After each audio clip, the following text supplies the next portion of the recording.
Welcome to Petra! Before you start your tour, we recommend first to get this vocabulary.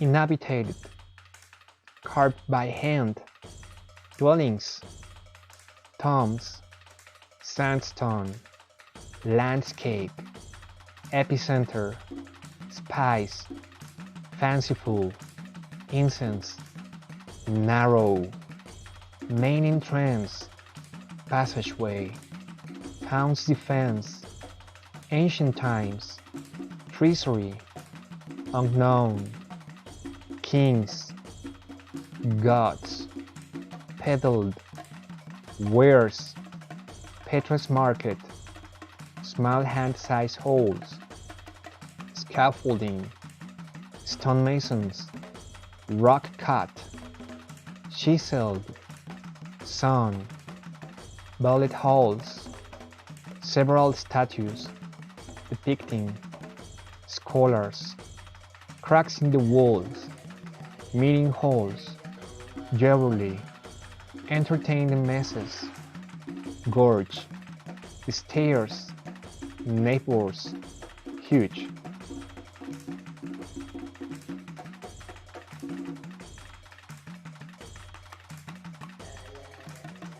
Welcome to Petra. Petra, meaning rock, a Jordanian UNESCO World Heritage Site, has been inhabited since prehistoric times. The Nabateans, a desert people, carved by hand thousands of rose-colored temples, dwellings, and tombs into the red sandstone landscape. At the height of Nabatean influence in AD 50, the population of this city, their capital, swelled to more than 20,000. It had become an international epicenter of the spice, silk, and incense trade.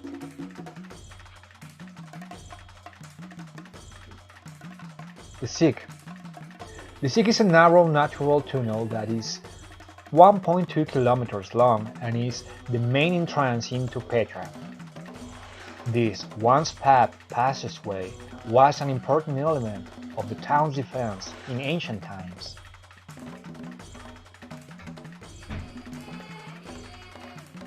Al-Kasne. Though its name means the treasury, the purpose of this building, one of Petra's most elaborate structures, is largely unknown, though it may have been built on this large scale in tribute to the Nabatean kings or gods.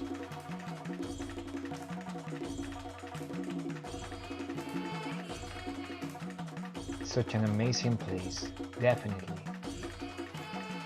Let's continue.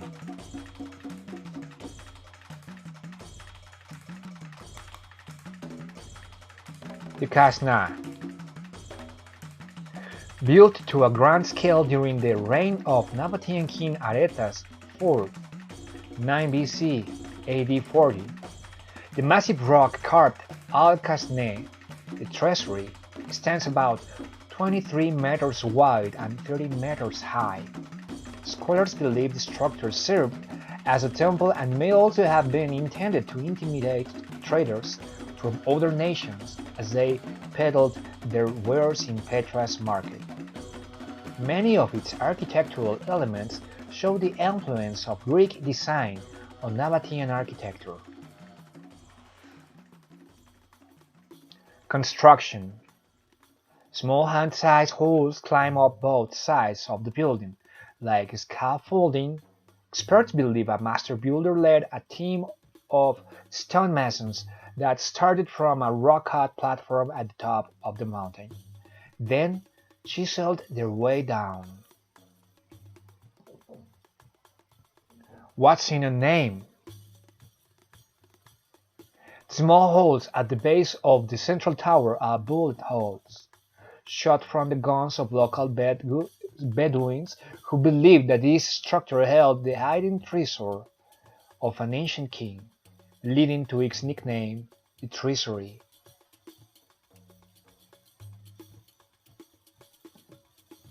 Adornment.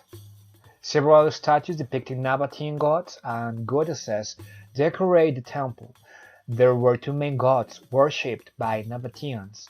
The all-knowing god of the mountains was named Dushara. Al-Usa was the goddess of wealth and fruitfulness. Wow, look at this. This is unbelievable.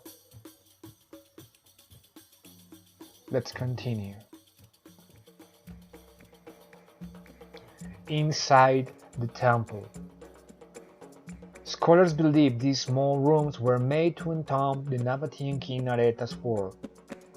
About 300 years after his death, Petra was on a downhill side due to the outside changes to trade routes. Historical references to the city and its people all but disappear after Muslim Arabs arrived in the early 600s. It was only in 1812 when Swiss adventurer Johann Burckhardt traveled to Petra that modern-day eyes were drawn back to it.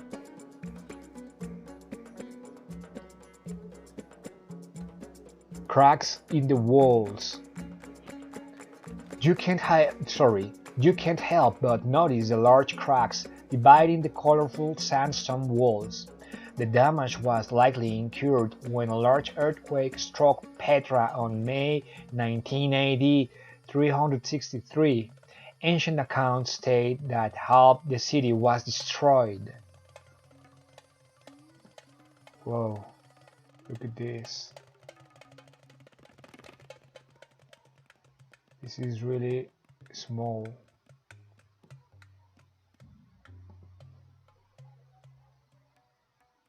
The working class. Look past the Petra's grand temples and tombs and you'll find hundreds of smaller dwellings that line the main street of Petra and once housed Petra's many citizens. The international marketplace created a great need for everyday essentials such as housing, baths, and meeting halls. Here, on the natural curved landscape of Facade Street, those needs could be met. The gold jewelry artistes, tiles, and fancy pottery that have been found in the palaces, temples, and tombs are absent here.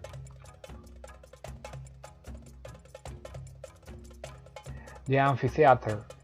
Carved into the mountainside, this huge open-air arena features 3 levels of approximately 8,500 seats, including VIP seating.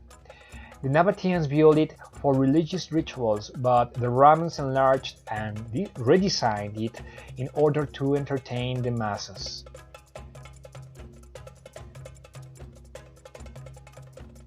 Living on Facade Street. Clusters of homes likely encircled water sources. The simple homes are 1 or 2 stories high and mostly windowless. Scholars believe cooking was done in a separate building to avoid accidents with fire. Interesting.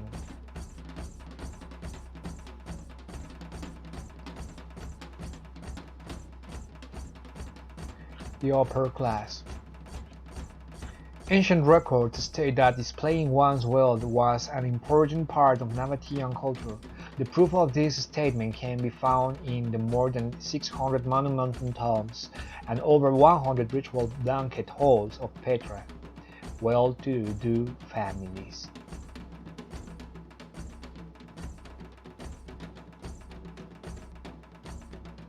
The colonnaded street. The Romans occupied Petra in AD 106. And Roman architectural design favored columns, straight lines, and grid systems. This major shopping street's design was an attempt to impose this style on the city. Urn Tomb. Standing as tall as the treasury, this multi-story structure once housed the tombs of the elite. In AD 446, Byzantine Christians remodeled the tomb into a cathedral.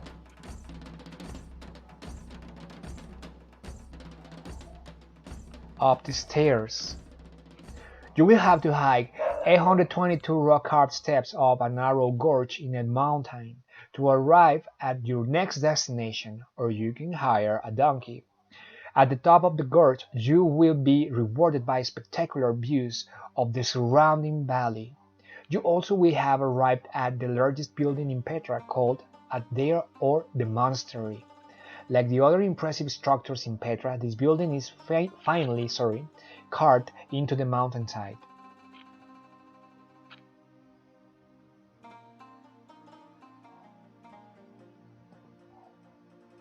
Aldeir, the monastery. Though its original purpose is uncertain, when Christians took control of Petra by AD 350, they turned this building into a church. When Arabs later saw the large painted crosses on its back wall, they dubbed it the monastery. This is just amazing.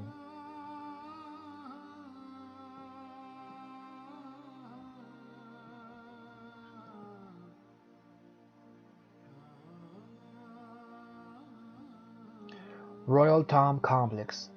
Thought to be the final resting place of several Nabatean kings, the Royal Tomb Complex consists of the urn tomb and 3 more magnificent tombs.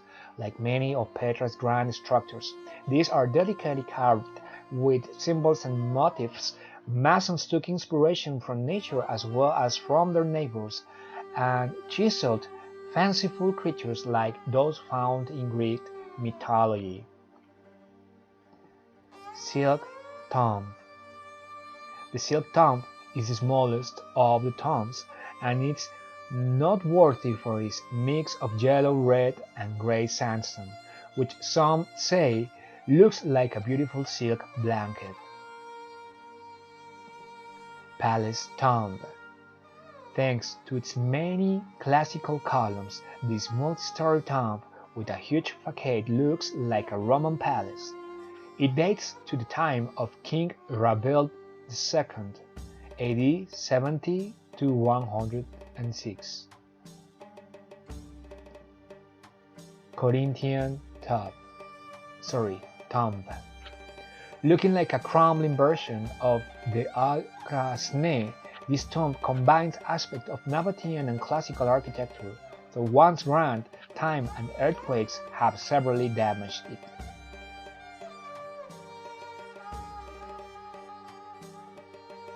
This is the last part of our amazing and incredible tour. I hope you have enjoyed. See you next time. Bye.